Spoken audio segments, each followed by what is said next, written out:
Hi everybody, welcome to this video tutorial. Today we're going to be looking at a supervised learning model which is going to attempt to predict a house price for a given number of rooms.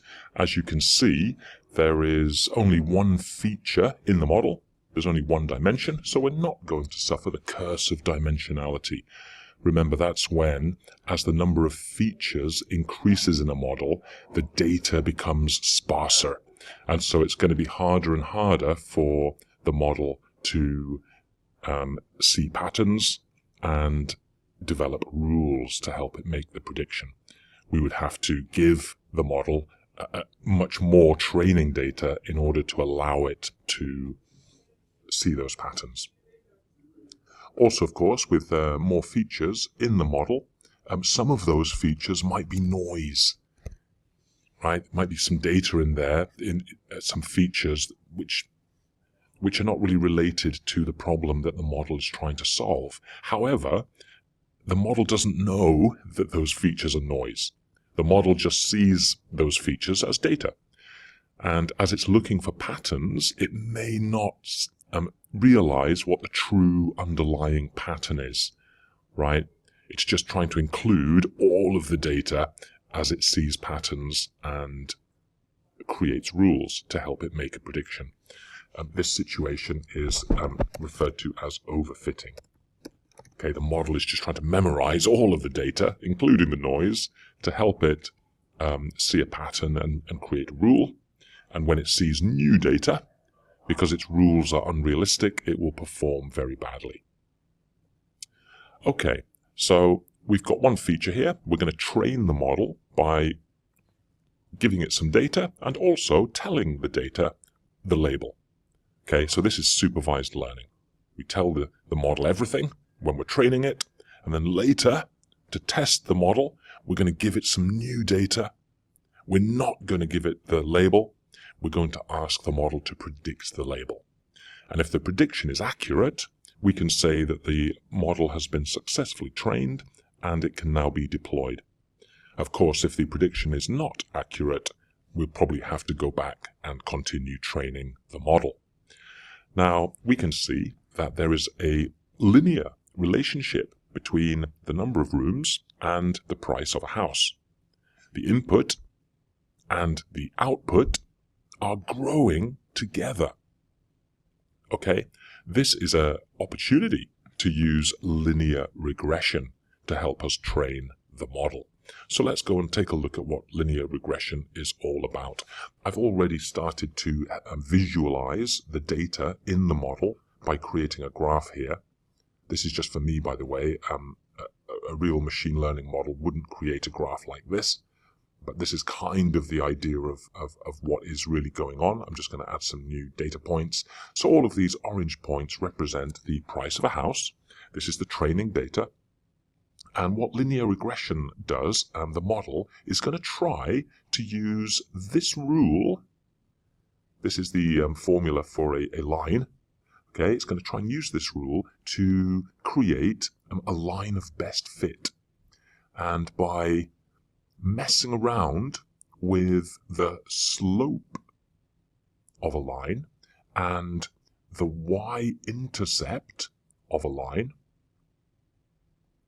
we're going to try and figure out what the line of best fit is. Now the question is, what is the optimal line of best fit? So this is how linear regression calculates the optimal line of best fit.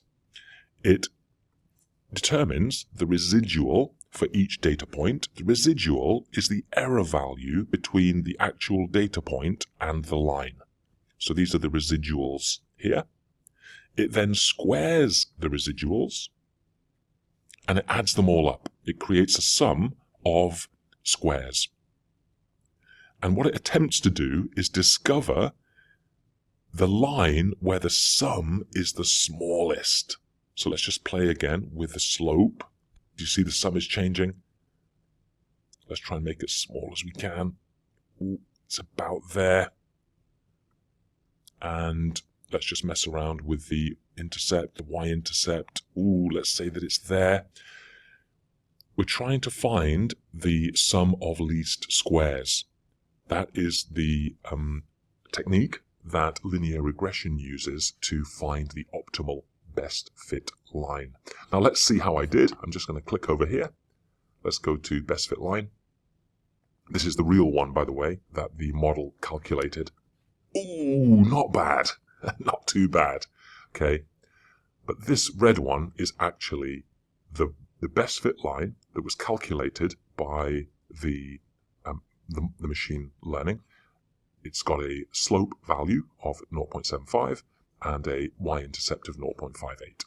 And this is the rule that the model will use to help it make future predictions. So let's say we give it some new data. Hey model, we've got a house that has 17 rooms. It's going to look on its line of best fit, and it's going to work its way across to the y-axis, which is the price, and it's going to say, okay, that house will cost $130,000. Okay. Now to help linear regression figure out if it's got the optimal best line of best fit, it also uses something called R, which is the correlation coefficient. R has values ranging from -1 to 1. So a positive value of R tells us that the input and the output are growing together, and if we're close to 1, it means there is a strong relationship between the input and the output. Okay, so 0.91 suggests a strong correlation between the X and the Y axis. And if we were to look at another example, here we've got a negative slope. Okay, let's go to the best fit line again. I'm just going to get rid of mine. We can see that the slope has a negative value, but the R coefficient is close to -1. So this also has a strong linear correlation because we're close to -1. So that's another good data set to be used in linear regression. We could look at another one.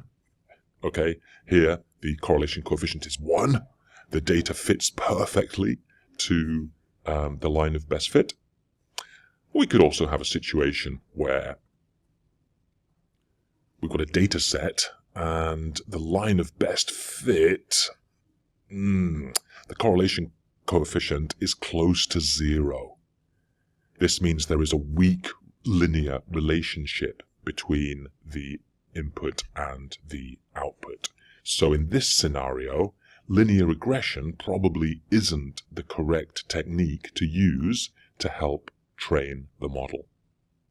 Now, linear regression also uses R squared to help it determine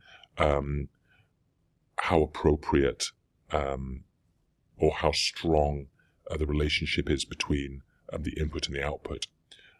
Do some research and see if you can figure out the difference between using R and R squared to help a machine learning model using linear regression determine if the line of best fit is appropriate.